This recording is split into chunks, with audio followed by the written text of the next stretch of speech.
Welcome to the Windows Computer and Technology channel, and one of the cool features of Moment 3 that will be available, and I think this one will be a popular one.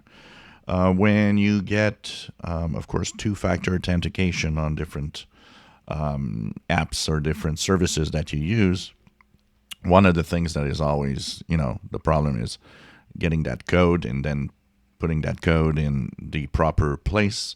So often what we do is, we copy paste the code, or we just look at the code and then enter it manually, and sometimes go back because you're not sure of the code. And so the new feature is actually really nice. So for example, if you have two-factor authentication, say you get your code in an email, well, and of course the notifications area, you'll get the email, and in that notifications area here, you will actually get something that will also give you an option to copy the code that you receive to the clipboard.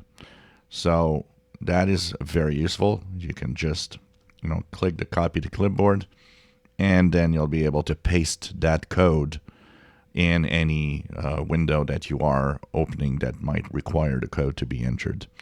So I think this is a neat feature. It's something that will simplify two-factor authentication for some of us.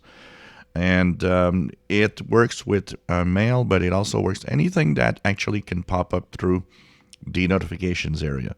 So any app that, like the mail app, or even if you're using PhoneLink, there could be a possibility of all of that happening with the notifications. So that will always be offered to you to copy to clipboard the code, the passcode that you have received for the service you're trying to go into. So I think this is neat. It's a way to simplify things and make sure that you get a better use of your PC for simplifying entering into two-factor authenticated accounts. If you enjoy my videos, please subscribe, give us thumbs up. Thank you for watching.